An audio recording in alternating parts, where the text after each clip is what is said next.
네, 안녕하세요. 수업하겠습니다. 일단 계획서 보세요. 계획서.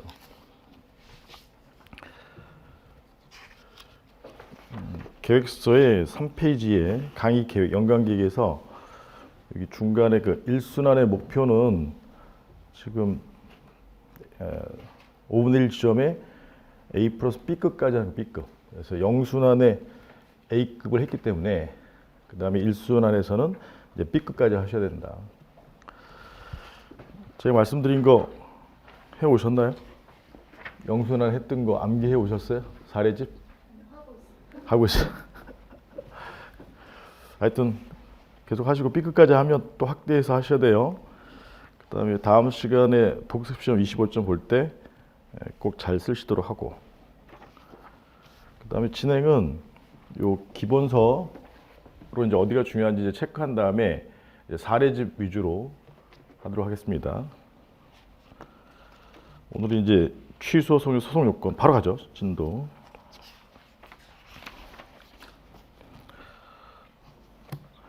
소송 요건 대원소 전기관에서 대상 적격에서는 자, 5페이지 일단 중요한 부분을 체크를 해드릴게요.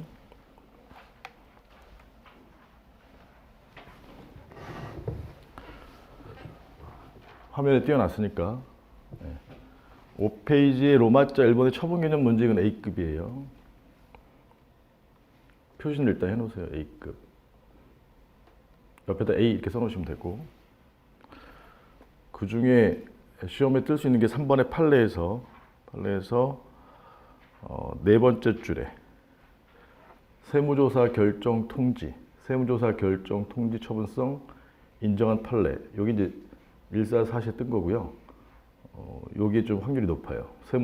그다음에 세무조사 자체에 대한 판례는 없는데 세무조사 결정 통지, 이게 권력적 사실행위고, 그다음에 그 밑에 줄에 국가인권위원회 성희롱 결정에 따른 시정조치 권고. 여기 이제 가장 유력한 특이 A급이에요.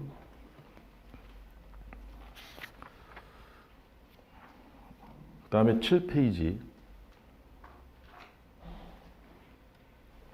지금 기본서 보는 거 기본서. 7페이지에 로마자 2번의 처분 요건은 여러분들이 그냥 외워 놓으셔야 돼. 혹시 내가 처분에 대해서 쓸 게 없다, 그러면 이 처분 요건으로 바르셔야 돼요. 로마자 2번에 6페이지 죄송해요. 6페이지에 처분 요건. 이건 외워 놓으셔야 돼.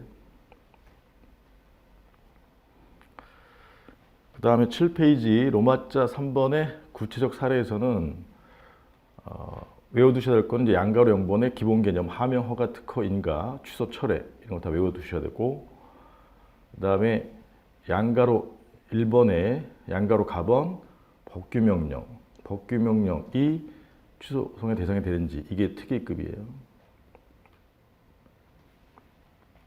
그 중에 동그라미 4번에 판례가 이제 사례로 뜨는 건데, 두밀분교 폐지조례도 가능하지만 가장 유력한 사례는 보건복지부 고시, 의료보험 비급여 목록표.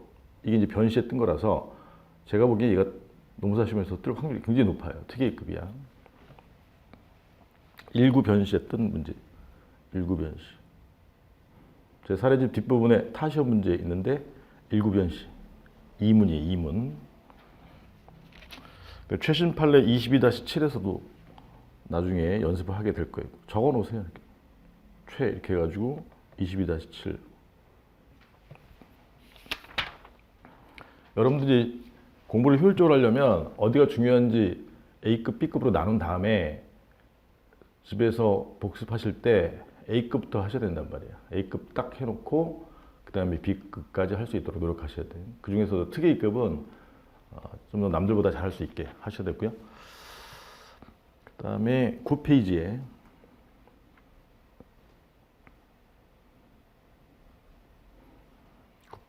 중간쯤에 양가로 봐번, 근로복지공단의 사업종류 변경 결정.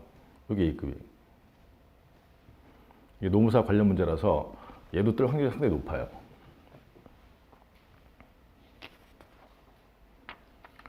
그 다음에 10페이지에 양가 6번에 거부가 처분이 되기 위한 요건은 무조건 외워놓으셔야 돼. 물론 23년도에 1차 거부, 2차 거부 이렇게 나왔었는데 이건 기본적인 것이라서 물론 연달아 뜨기는 힘들겠지만 꼭 알고 계셔야 돼요. 거부가 처분되기 위한 요건. 그 다음에 11페이지에 양가로 7번 신고, 설립신고, 수리 거부 행위. 수리도 나올 수도 있고 수리 거부도 나올 수도 있어요. 근데 수리가 이제 나올 확률이 좀 높다고 봐요. 여기가 이제 A급이에요. 오늘 새로 정리해야 될 내용 중에 하나죠. 그 다음에 12페이지에 양가로 7-1의 반복 거부. 이거는 이제 23년에 떴기 때문에 좀 다시 나오긴 좀 힘들고 뭐 그러려니 하시면 되고, 그다음 두 번째 단락 양가로 7-1의 두 번째 단락 심화 부분은 여기에 거부 처분은 아닌데 똑같은 법리가 있어가지고 심화 부분에 동그라미 쳐놓으세요. 12페이지 중간에. 그다음에 양가로 7- 금전지급 거부. 이거는 이제 언제나 나올 수 있는 A급이에요.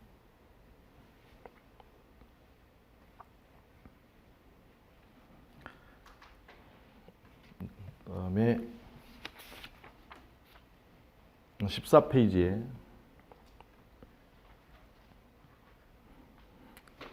양가로 나번, 위쪽에 맨 위쪽에 양가로 나번 최근의 판례. 아까 밑줄 쳐놨었는데 그 시정식 권고죠. 권고. 특이급이고.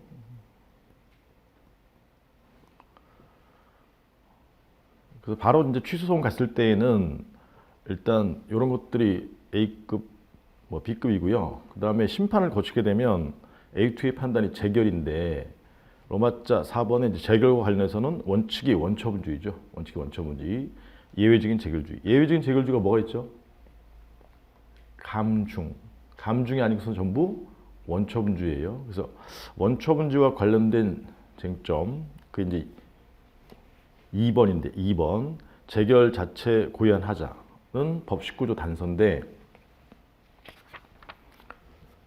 그래서 A의 원처분이 있었고 A2의 재결 처분이 있었는데 재결 처분이 잘못 나왔을 때 재결에 대해서 만약에 소송을 가려면 원처분주의에서는 재결 자체 고유한 위법이 있어야 돼요.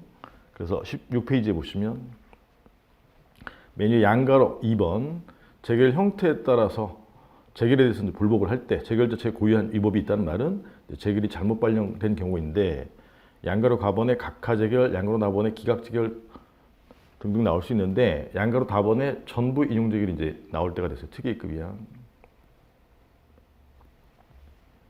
예전에 떴었는데 얘는 이제 연기 안 했기 때문에 좀 자세히 하고요. 그다음에 17페이지에 맨 아래쪽에 양가로 라번에 심판 갔더니 이제 일부 인용이 나온다. 일부 인용. 그래서 일부 인용 재결도 A급인데 그 중에 이제 반가로 1번에 A2에서 끝나버리는 게 변경 재결, 형성 재결로서 변경 재결이죠. 변경 재결. 처음에 정지 6월 받았는데 심판 갔더니 정지 3월로 바꿔주더라. 그러면 이제 형성 재결로서 변경 재결. 제가 보기에는 여기가 이제 A급이에요. 왜냐하면 이행 재결은 떴기 때문에. 18페이지로 가시면 반가로 2번에 3분의 1점의 이행 재결, 변경 명령 재결의 경우는 여기 20놈에 떴어요. 그래서 형성 재결이 좀 확률이 높아요.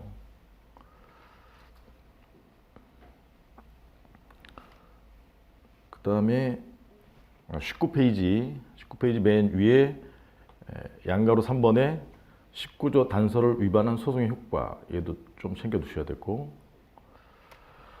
3번에 개별법상 재결주의가 감중인데 감중, 뭐 우리 시험에서 제일 중요한 건 양가로 2번이죠. 양가로 2번. 예외적인 재결주의는 무엇에 대해서만 대상으로 삼는 거예요?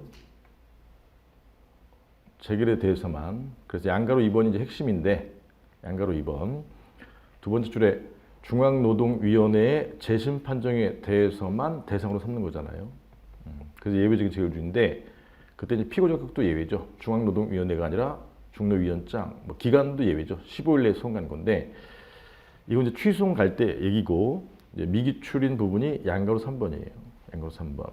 무효확인 소송에서도 재결주의가 적용되느냐. 그래서 판례에 따르면 무효확인 소송에서는 재결주의가 적용되지 않는다는 말은, 적용 부정설이라는 말은 원초분에 대해서도 다툴 수 있다. 그래서 양가로 3번의 판례는 원초분이 당연 무효인 경우에는 무효는 언제나 주장 가능하기 때문에 재결주의, 감중의 경우에도 재결뿐만 아니라 원초분에 대해서도 무효인 소송이 가능하다. 원래는 재결주의는 재결만 소송의 대상으로 삼는 것인데, 그래서 양가로 3번이 미기출이에요. 어쨌든 양가로 2, 양가로 3 다시 출제가 될 수 있는 A급이에요.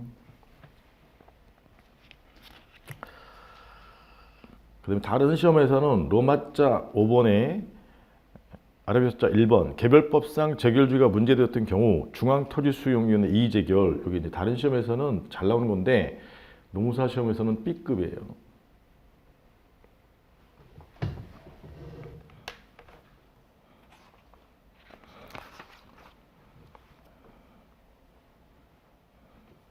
그 다음에 22페이지에 A2에 가서 감경되면 아까 일부 인용 재결인데 A 스스로가 감경하는 경우가 있어요. A 스스로가. 그게 이제 심화 경정처분이에요. 경정처분. 그래서 로마자 2번 중간에 로마자 2번에 이것도 A급이에요. 경정처분. 경정처분. 즉 A가 1,000만 원 부과했다가 다시 내가 잘못 부과했구나 해서 600만 원으로 바꿔준다. 이게 고치는 건데, 그런 경정처분의 경우에 대상적격, 이게 예전에 기출이 됐는데 17 노무사 시험에 또 나올 때가 됐어요. 근데 이거는 금전부과 처분의 경우만 해당돼요. 이건 연기 안 했던 것이고. 그래서 오늘 진도는 여기까지 하려고 하는 거예요. 대상적격에서 지금 여러분들이 정리해 놔야 될 타겟팅을 한 거예요. A급과 B급으로 나눠서.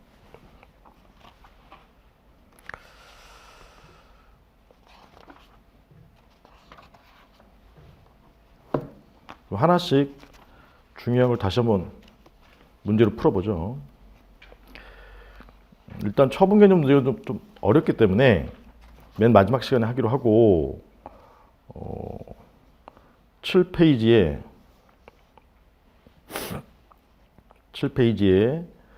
양가로 가번 법규 명령이 항고 소송의 대상이 되는지 7페이지.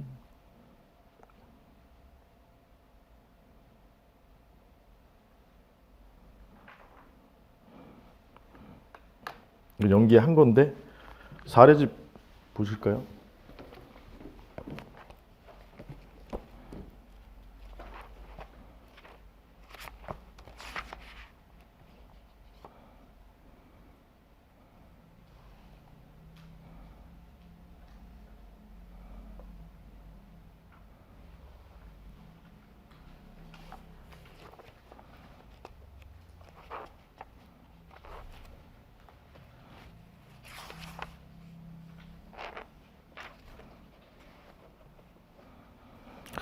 사례집은 이제 61페이지에 제소기간도 관련되기 때문에 61페이지에 있어요.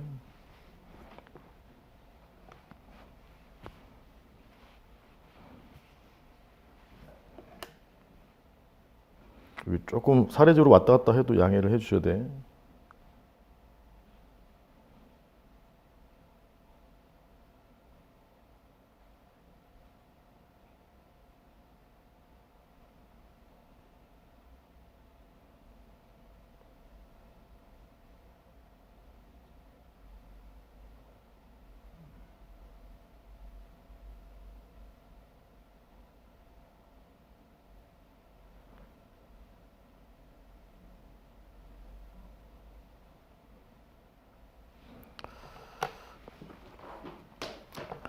자, 61페이지에 물음일을 바로 볼게요. 물음일.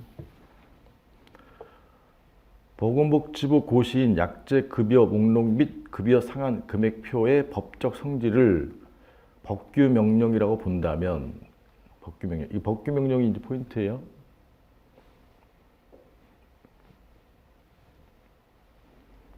법규 명령이라고 본다면, 그다음에 두 번째 줄에 이 고시의 취소송의 대상 여부를 논하시오.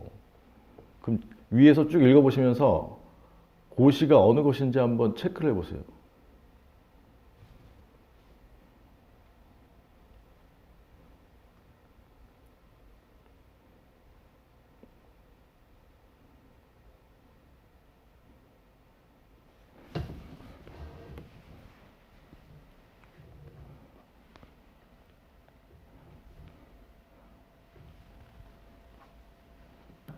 지금 물음 1번은 고시에 대한 대상적격이니까 위에 지문에서 그 부분 고시에 대해서 추송 관계 어디 있는지 한번 체크해 보시면 돼요.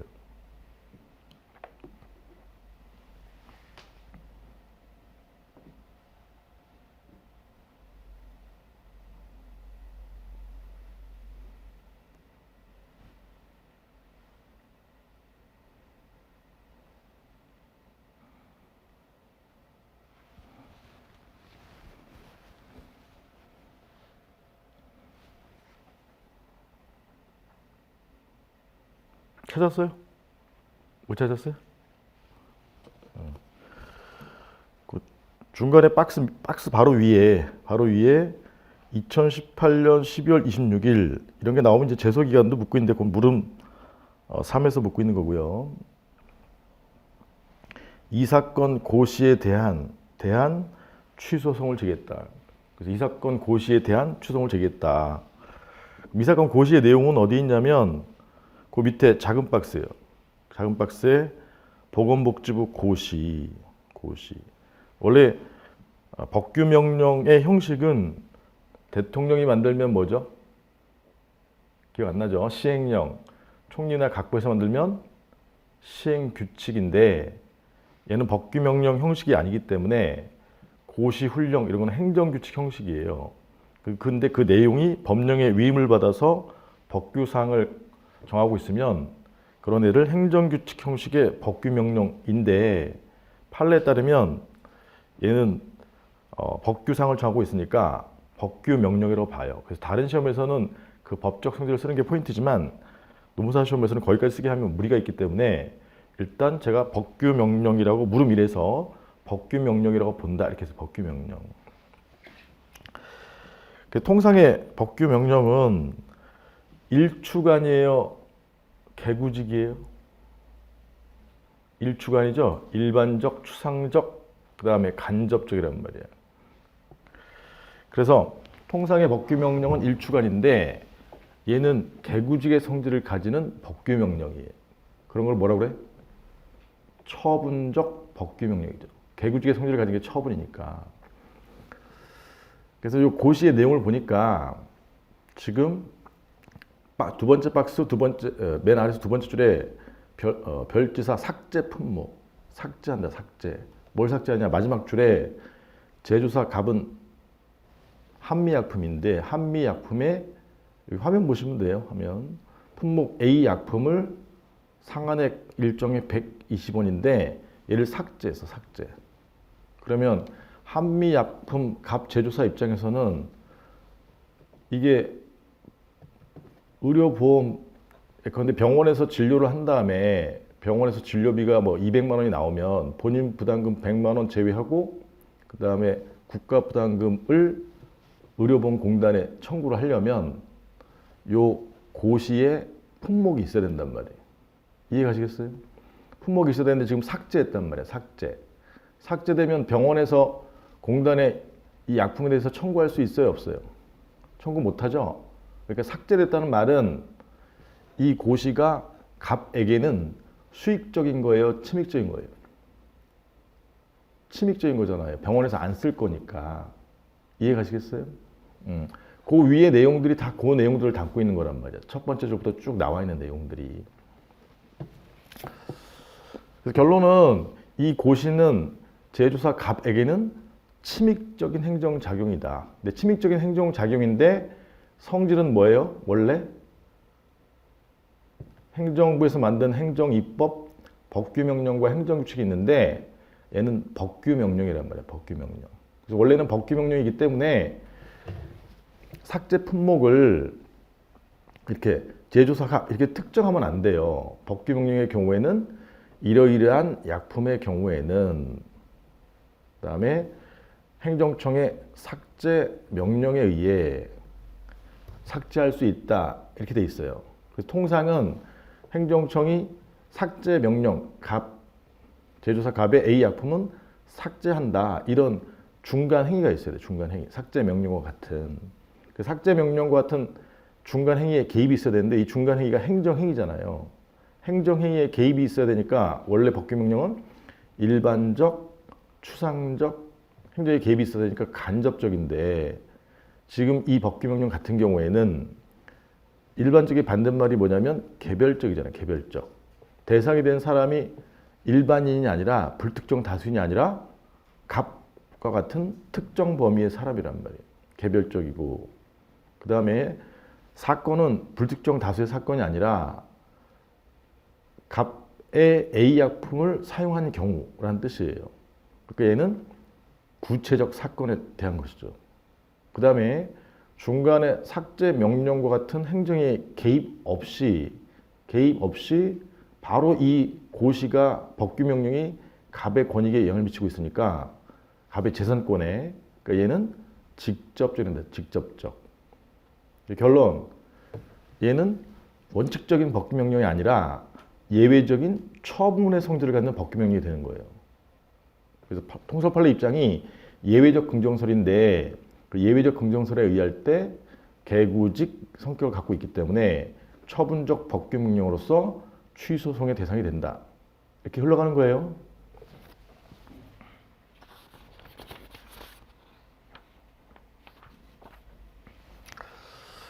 사안의 해설을 보시면 이건 어려운 문제라서 일단 결론만 알고 계셔야 돼. 처분 개념 논쟁 마지막에 한 다음에 다시 봐야 돼요. 그래서 63페이지 보세요. 63페이지. 사례집 63페이지. 사안 해결에서 로마자 1번의 이제 문제 소재는 법규 명령이 처분이 될 수 있는지 그러려면 원래 이제 로마자 2번에 처분 개념 논쟁 3교시 한다는 거. 이제 요걸 써줘야 되고 왜냐면 요게 로마자 3번에 논고로 들어가기 때문에 로마자 3번에 법규 명령이 취소성의 대상인지 여부는 아까 기본서에 있는 내용이에요.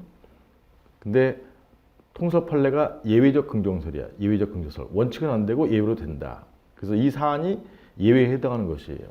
그래서 로마자 4번에 사안 해결에 2번만 보시면 돼요. 2번. 해당 고시는 제약회사 갑에 A 약품이 삭제 품목란에 등재되면 갑은 바로가 간접적이라는 거예요? 직접적이라는 거예요? 직접적이라는 거라면 직접적인 거. 중간에 집행에 개입 없이니까. 그래서 요양급여를 받을 수 없으므로 논리를 썼죠. 다른 집행위가 있어요? 없어요? 없이. 없이라는 표현이 똑같은 게 직접적으로. 이 표현이 들어가줘야 돼요. 그 다음에 갑의 재산권에게 영향을 미치는 바. 처분적, 이 키워드가 이제 처분적 법규 명령이에요. 처분적 법규 명령. 처분적 법규 명령. 세 번째 줄에 다른 집행이 없이 직접적으로라는 단어와 그 다음에 처분적 법규 명령이라는 단어가 들어가야 이 사안을 제대로 알고 있는 거예요.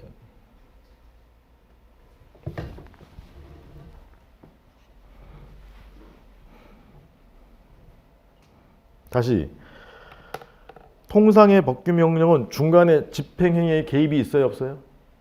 있어요. 그 집행행위가 뭐야? 행정행위란 말이에요. 행정행위.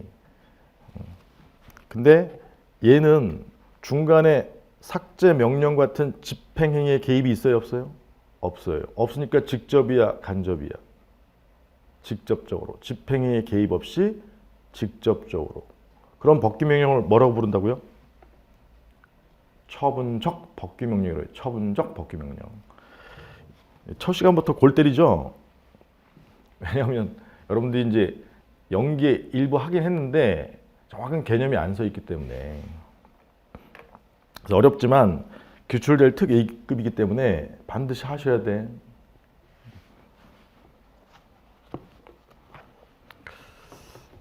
다시 기본서로 와보세요. 기본서.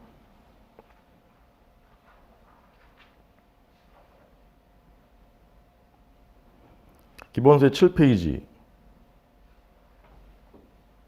7페이지 중간에 양가로 가번 법규 명령이 항고송의 대상이 되는지 그중에 동그라미 4번에 판례도 드밀분교 폐지조례 보건복지부 고시인 의료보험 비급여 목록표. 지금 뭘 본 거죠? 두 사례 중에? 판례 사례 두 개 중에? 드밀분교 폐지조례를 본 거예요? 아니면 보건복지부 고시 비급여 목록표를 본 거예요? 비급여 목록표 사례를 본 거야. 일구 변시 사례를 본 거라고. 이해가시겠어요? 그 일부 변시 사례는 아까 사례집에 뭐 해당 찾을 수 있잖아요.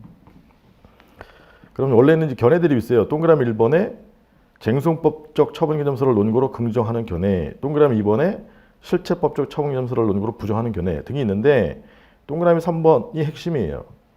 동그라미 3번. 동그라미 3번 예외적 긍정설이 통설 판례란 말이야.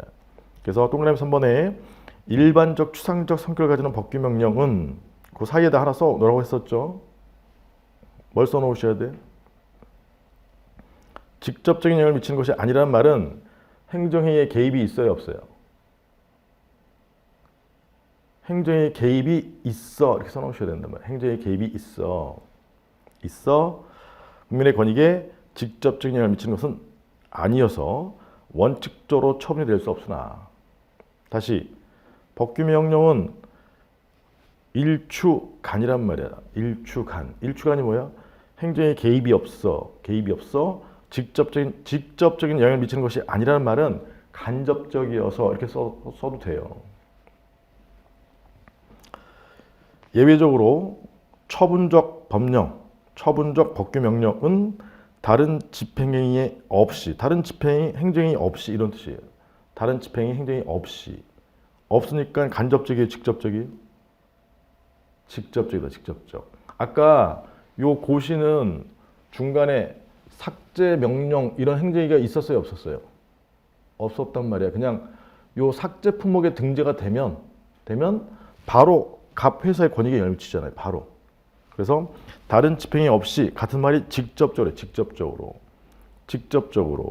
특정 범위라는 말은 갑 회사죠. 갑 회사 개별적으로 권익에 영향을 미치므로 항고소송의 대상이 될 수 있다. 예외적 긍정설 타당하며 통설의 입장이다. 그 다음에 동그라미 4번의 판례 2개 외우셔야 돼.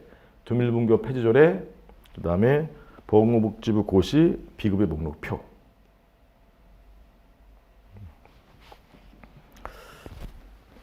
예전에 주로 제가 사례로 들어뒀던 그 원칙적인 법규명령이 이렇단 말이에요. 도로교통법 시행규칙 면허 취소의 기준 등을 형식을 중시해서 법규명령이라고 본다면 요건 음주운전을 하면 음주 농도가 0.03 또는 0.08 등의 음주운전을 하면 효과 지방경찰청장은 면허 취소할 수 있다 이렇게 돼 있단 말이에요. 근데 갑이 만약에 0.08 먹었는데 음주 단속에 걸렸을 때 갑은 바로 운전을 못하게 되는 거예요. 면허 취소라는 행정행위에 개입이 있어야 운전을 못하게 되는 거예요. 면허 취소라는 행정행위에 개입이 있어야 운전을 못하게 되는 것이잖아요. 면허 취소가 4월 1일 날 갑에게 발령이 되어야 면허 취소장 받고 갑은 면허증의 효력이 상실돼서 운전을 못하게 된다 이 말이야. 그래서 이 도로교통법 시행규칙은 원칙적인 법규명령이라 이 말이에요.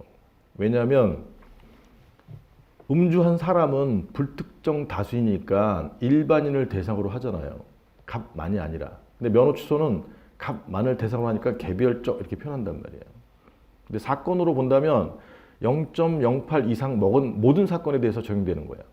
그러니까 얘는 추상적 사건에 대해서 적용되는 것이고 지금 갑의 경우에 면허 취소가 날라온 거는 면허 취소가 대상으로 하는 것은 구체적으로 갑이 빵빵년 2월 1일 날 10시경에 음주 농도가 0.08 이상 나왔다는 사건에 대해서 적용되는 것이란 말이에요. 그래서 얘는 구체적 사건에 대해서 면허 취소가 적용되는 거죠.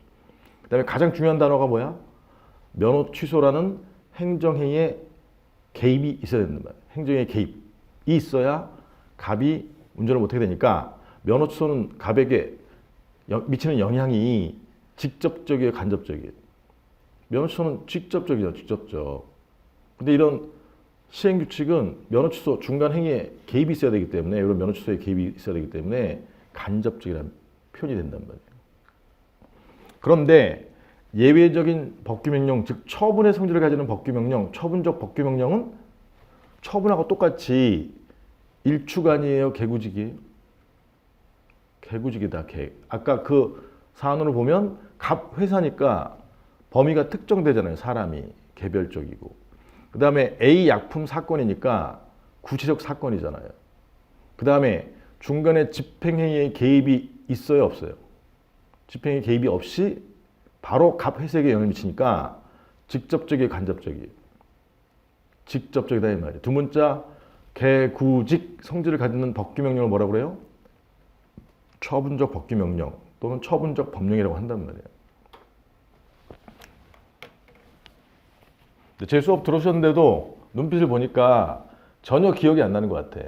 근데 이 부분은 자꾸 익숙해지려고 노력하셔야 된단 말이에요. 울면 안 돼. 본인뿐만 아니라 다른 사람 다 똑같아요. 야, 환장하겠네 이렇게 생각하시면 안 되고, 아, 이렇게 되는 거구나 이렇게 자꾸 생각하셔야 돼요. 시험에 안 나온 거 해봐야, 쎄 빠지게 해봐야 소용이 없어. 이거 나온다니까. 시험에 안 나온 거 하는 거는 1000페이지 하는 거 똑같아. 미친 짓이야. 혹시 복습할 때 이 부분 복습했어요? 안 했죠? 왜냐하면 그때 슬쩍 넘어갔기 때문에 터치만 하고. 그래서 이 부분은 1순환에 처음 배우는 거예요. 또 나중에 저 뒷부분에서 또 할 테니까 뭐 이 정도로 하죠.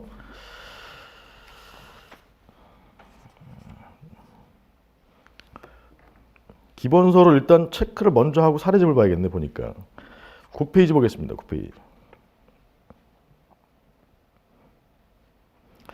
9페이지 양가로 밥원 근로복지공단의 사업 종류 변경 결정. 9페이지.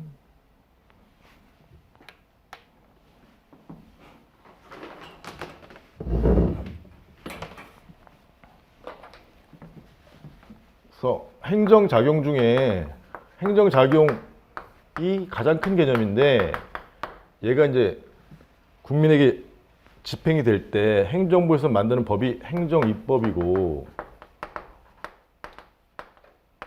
그게 대의적 구속력이 있는 것이 법규명령이고, 대의적 구속력이 없는 게 행정규칙이고,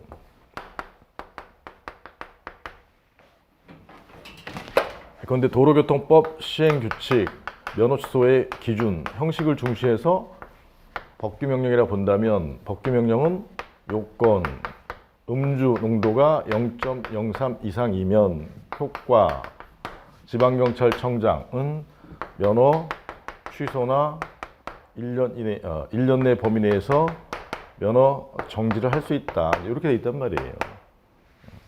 다시, 행정부에서 만드는 법을 뭐라고 그래? 행정입법. 그 중에 대의적 구속력이 있는 행정입법을 뭐라고 그래? 법규명령. 그래서 법규명령은 지금 요 칠판에 있는 것처럼 개구직이에요, 일주간이에요? 일주간이다, 일주간.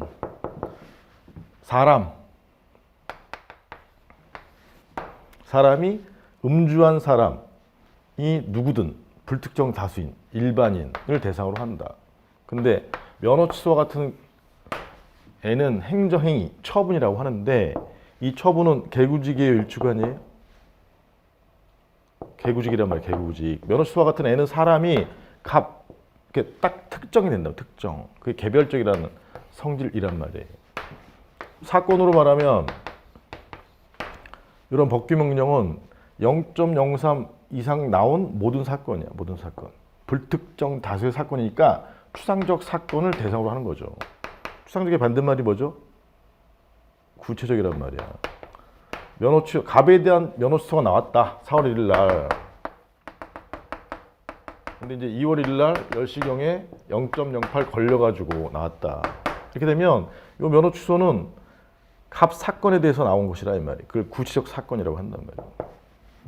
그 다음에 이제 이런 법규명령은 중간에 요 면허 취소와 같은 행정행위에, 집행행위에 개입이 있어야 돼. 집행행위 개입. 개입이 있어야 된다는 말이 이제 간접적이라는 뜻이죠. 간접적. 근데 면허 취소는 바로 갑을 운전을 못하게 하니까 이게 직접적이다. 중간에 집행행위에 개입 없이. 그래서 행정작용 중에 법규명령의 특성은 일주간이 원칙이고, 예외적으로 그다음에 행정행위, 이런 면허 취소 같은 행정행위의 특성은 개구직이다. 이 정도는 알고 계셔야 돼. 연기 끝났을 때. 근데 여기서 하나 더 나간 거죠. 법규명령 중에 개구직의 성격을 가지는 법규명령을 뭐라고 부르는 거예요? 법규명령, 이게 원칙인데 예외적으로 이 개구직의 성격을 가지는 법규명령, 이게 처분적 법규명령이란 말이야. 지금 그걸 한 거예요. 그래서 법규명령 원칙 처분될 수 없지만 개구직의 성격을 갖는 처분적 법규명령은 예외적 처분이 될 수 있다. 이게 통설 판례 예외적 긍정설이에요. 예외적 긍정설. 그 예가 뭐가 있는 거야? 두밀분교 폐지조례하고 보건복지부 고시 급여 비급여 목록표인데 지금 아까 기억을 빨리 하시려면 비급여 목록표 된 거다 아니면 삭제된 거다 이 말이에요.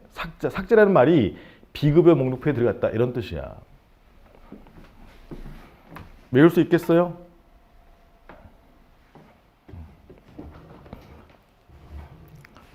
이해 못 하시는 것 같아서 다시 한번 말씀드린 거야. 그래서 이제 여기서 하나 더 끌어와서 사안 해결을 할 때 처분 개념의 핵심은 국민의 권익에 개구직 영향을 미친다. 이게 나와줘야 돼. 국민의 권익은 재산권이 될 수도 있고 뭐 명예에 대한 권익이 될 수가 있고 그다음에 더 중요한 단어는 개구직이야. 개구직. 모르겠으면 개구직이라는 단어가 들어가면 돼요.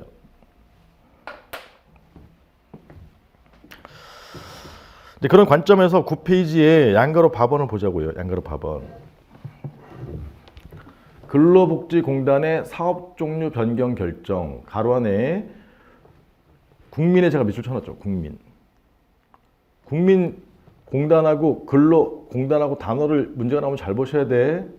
가로 안에 국민건강보험공단의 산재보험료 부과 처분 전에 사업자에 대해서 사업자가 근로자가 있는데 사업자가 보험료 산재보험료를 납부하잖아요. 그러니까 국민건강보험공단이 산재보험료를 사업자에게 부과하는데 그 전에 중간 행위가 뭐냐면 근로복지공단이 사업주에 대해서 가로 안에 불리한 내용으로 사업 종류 변경 결정을 했어요. 그러면 예전에 사업 종류는 1종이었는데 지금은 2종이다. 근데 보험료를 1종은 근로자 당 10만 원을 내야 되는데 2종은 20만 원을 내야 된다. 이런 의미란 말이야. 그럼 사업 종류 변경 결정은 사업주 갑에게 수익적이에요, 침익적이에요? 침익적이죠. 이건 뭐 딱 봐도 알 수 있잖아.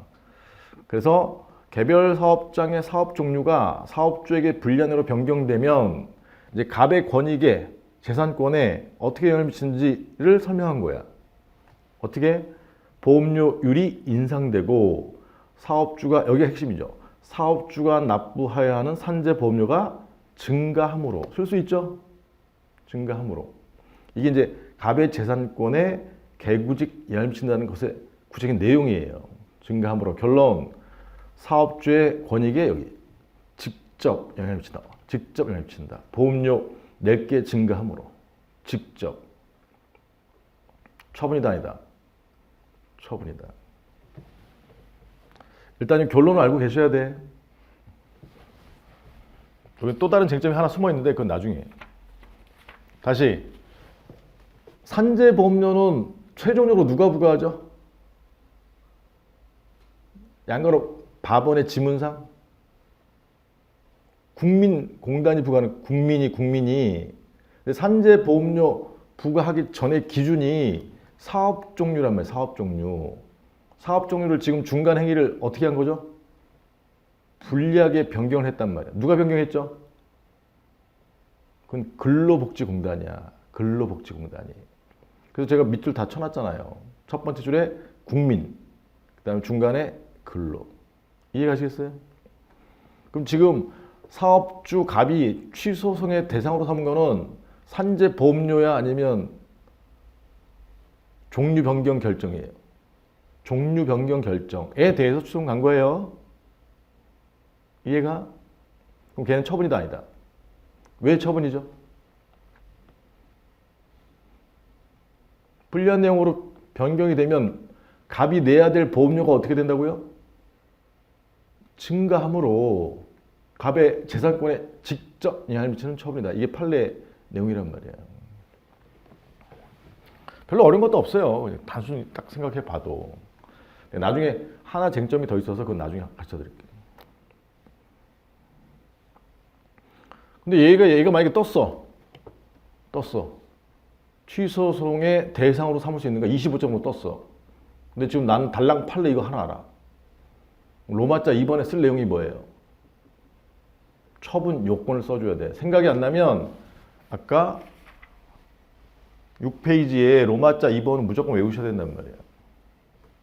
로마자 6페이지에 로마자 2번 처분 요건은 조문을 분설, 요건별로 나누어서 해설해 놓은 거잖아요.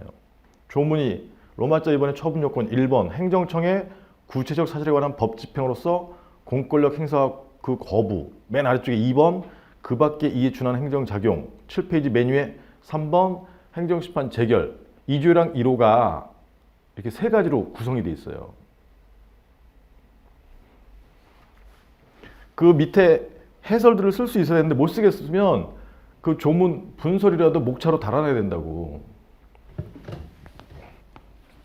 다시 취소송의 대상이 되려면 행소법 몇 조죠? 2조 1항 1호야.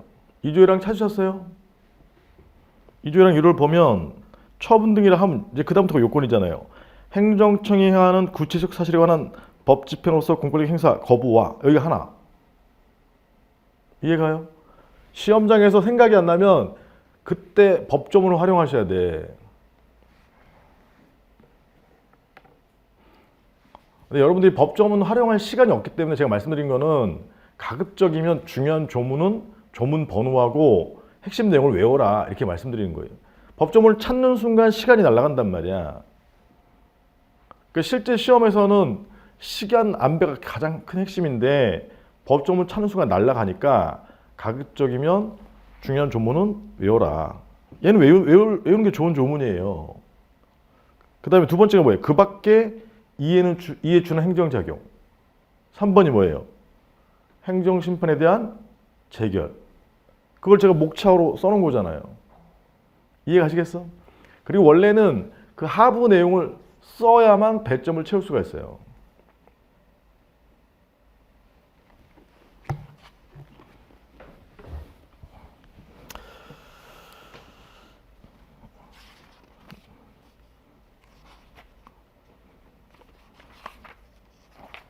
다음에 여기는 설명할 게 많기 때문에 이 처분 요건을 설명하면 시간이 다 가버린단 말이에요. 근데 그거를 일단 외우자. 왜냐하면 쓰게 되는 경우가 거의 없기 때문에 일단 표시만 해 두시고 다시 10페이지에 거부는 또 나올 수가 있단 말이야.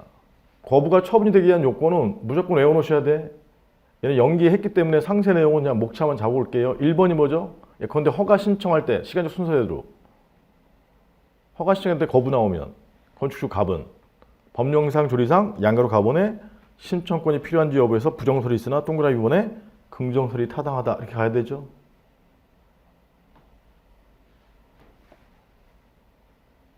두 번째가 뭐예요?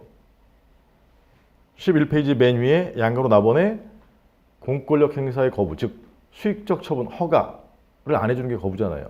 모르겠으면 그냥 수익적 처분 거부일 것 이렇게 쓰시고 조문에 없는 게 뭐예요? 양가로 다번이잖아. 거부 행위가 신청인의 법률 관계에 어떤 영향을 일으키는 것일 것. 이게 조문에 없는 거니까 양가로 다를 쓰시면 좋다 이 말이에요.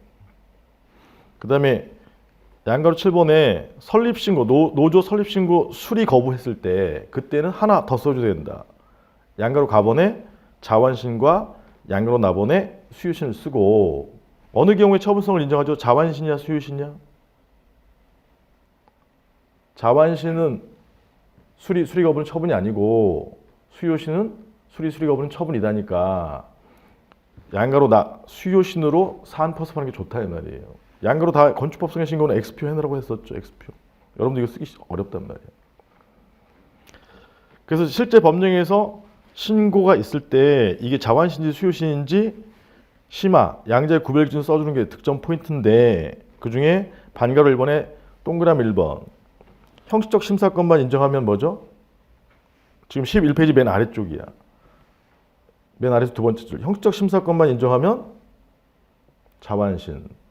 맨 마지막 줄에 실질적 심사권까지 인정하면 수요신. 12페이지 보세요. 동그라미 2번에 관계법령에서 신고무 불이행 시 약한 벌인 과태료만 두었으면 자완신, 징역, 벌금 등의 행정 형벌이나 시정 조치를 두었으면 수요신. 이건 연기에 외우라고 했던 거란 말이에요. 기억이 안 나요? 그래서 노조 설립신고 양가로 마번에 포섭을 하는 거잖아요. 양가로 마번에 노조 설립신고. 이건 했기 때문에 뭐 이 정도로 마칠게요. 여러분들 다시 보셔야 돼. 그 다음에 양가로 7-1번에 23노무사 기출문제는 거부한 다음에 이 시청 가서 다시 기각 거부가 나온 거예요.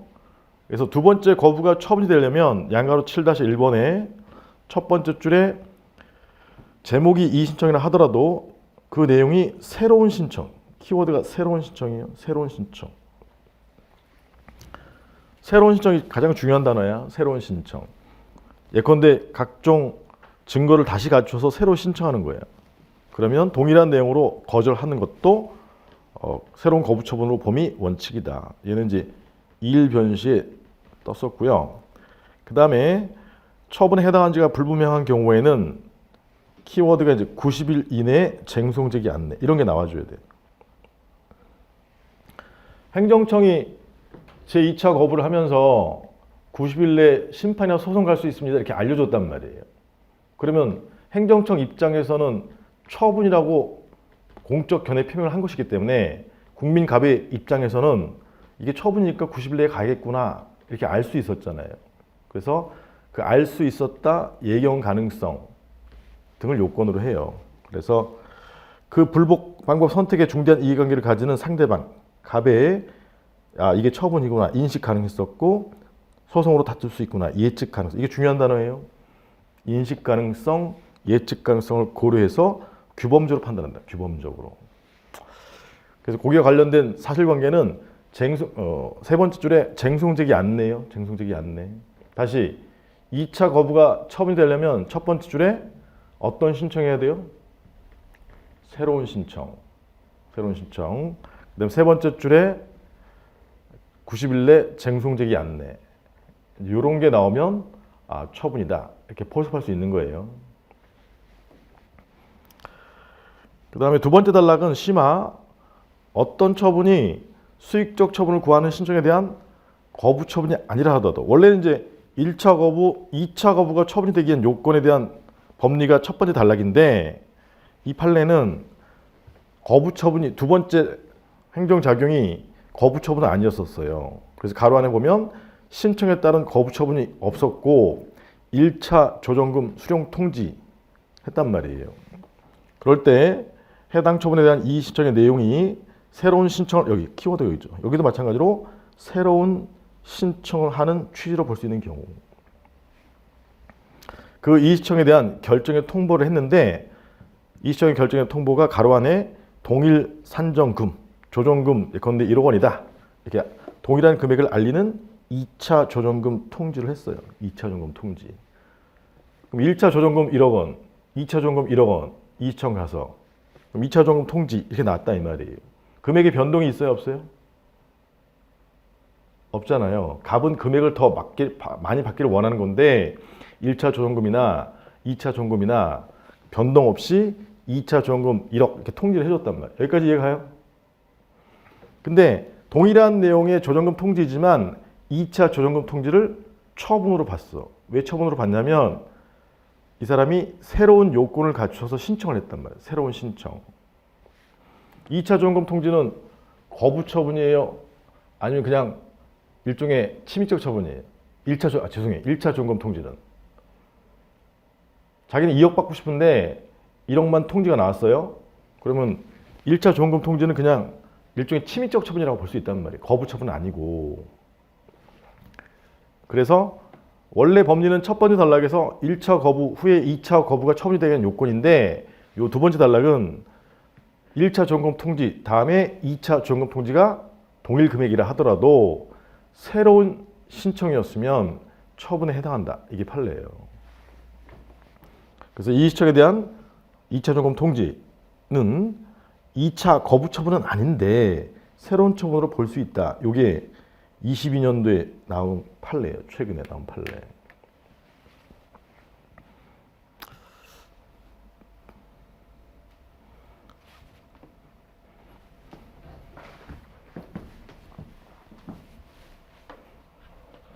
참고로 지금 여기 이런 거 2021, 요 최신 판례들은 제 교재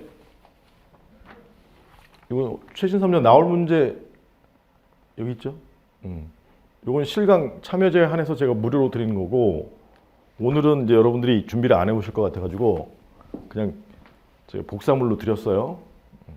그래서 다음에 실강 참여자한테는 제가 무료로 드릴 것이고, 이거는 계속 수업 중에 쓰니까 이 교재도 준비하셔야 돼. 그리고 이 교재에 대한 해설은 수업 마지막에 여러분들은 연습을 시키고, 실강 참여자는 그 다음에 또 까먹을 수가 있으니까 제가 유튜브에 미리 찍어서 2문제씩 올려놓을 거예요. 총 한 21문제인데 2문제씩 하면 한 10회 정도에 미리미리 올려놓을 테니까 여기 와서도 연습하시고 짜투리 시간에 계속 보세요. 법리를. 거기 이제 거기에도 있는 내용이에요. 그 다음에 양가로 7-2번에 금전지급 거부는 후술 당사자 통해서 설명을 할게요.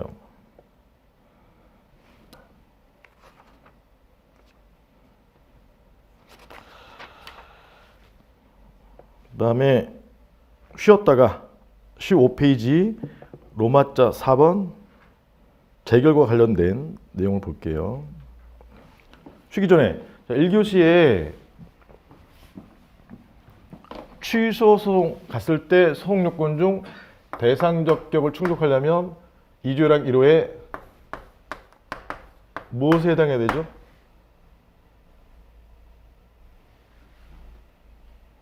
완전 쫄은 것 같아.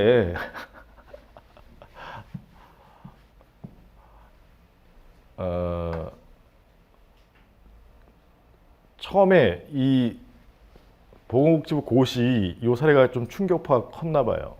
근데 일단 처음에 제가 수업 진행할 때 한 게 뭐냐면 대상적 격에서 중요한 파트 A, B를 나눠드렸어요. 기본서로. 근데 두 번째 기본서 순서대로 지금 쟁점이 되는 내용들을 보고 있는 거야. 무엇을 보고 있는 거예요? 취소소송의 대상적 격 처분에 해당하는 쟁점을 보고 있는 거예요. 이해가시겠지?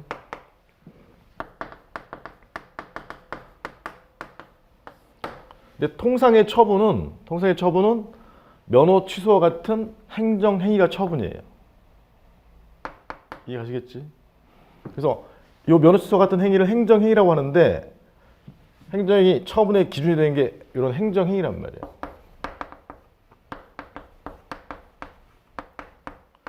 그래서 행정행위의 성질이 개구직이기 때문에 처분도 개구직 성질을 기본적으로 가져야 돼요. 여기까지의 가정.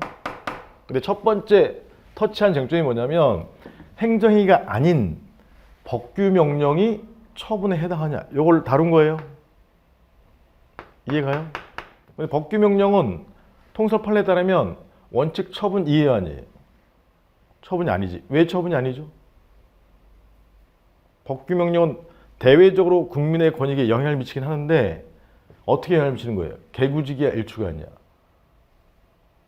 일반적, 추상적, 이런 면허 취소 같은 행정의 개입을 통해서 간접적으로 영향을 미치기 때문에 원칙 처분이 아니에요. 그렇지만 예외적으로 처분의 성질을 가지는 법규명령이 있다. 그게 아까 변시 문제로 풀어본 거란 말이에요.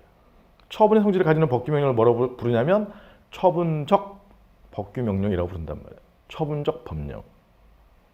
처분의 성질을 가진다는 말은 보건복지부 고시 삭제 품목에 들어간 것처럼 개별적, 구체적, 그 다음에 직접적이라는 말은 중간에 이런 행정의 개입 없이 갑 회사의 권익에 영향을 미치기 때문에 예외적으로 처분에 해당한다. 이렇게 되는 거예요. 그래서 먼저 쟁점 하나를 터치해 본 거야. 어렵지만. 이해가시겠지? 첫 번째 쟁점이 뭐였었다고요? 법규 명령이 처분에 해당하느냐. 대표적인 판례가 뭐예요? 도밀문교 폐지조례 판례하고 보건복지부 고시 판례가 있는데 보건복지부 고시 판례 문제를 본 거예요. 이제 좀 정리가 돼? 네, 오케이.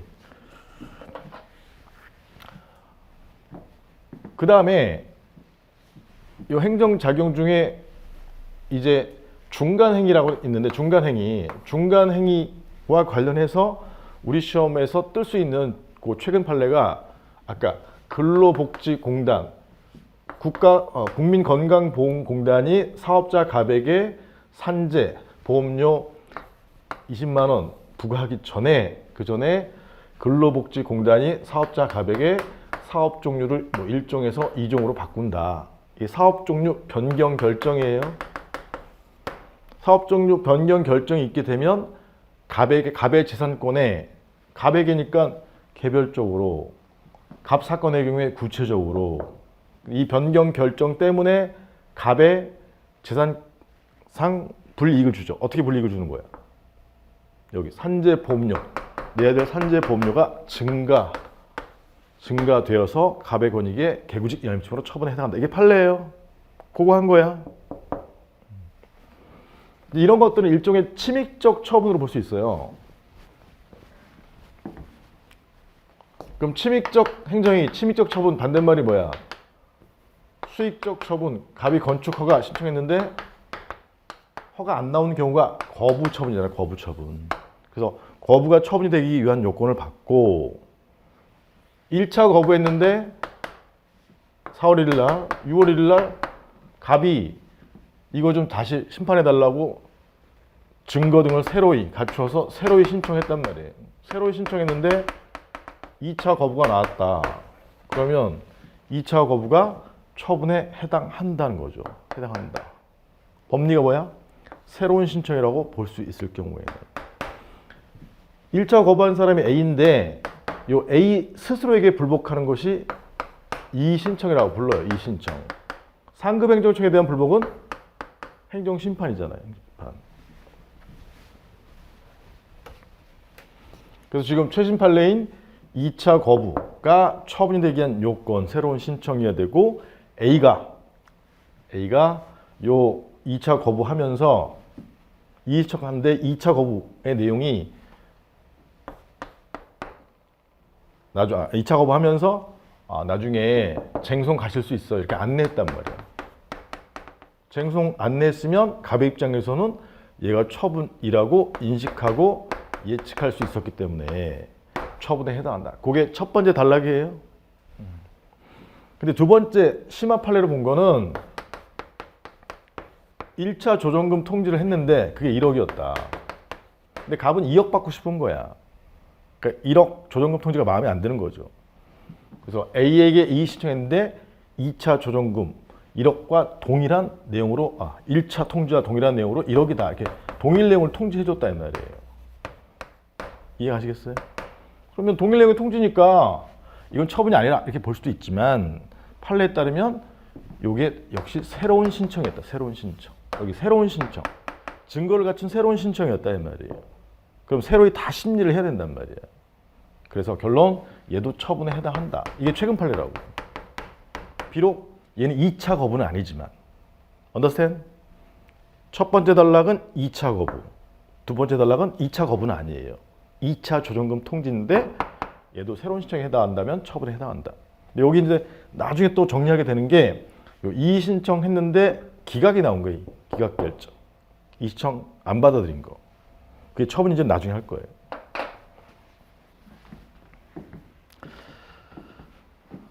처분 개념 논제가 너무 어렵기 때문에 제가 3교시 한다고 했고 이게 1교시 한 거예요.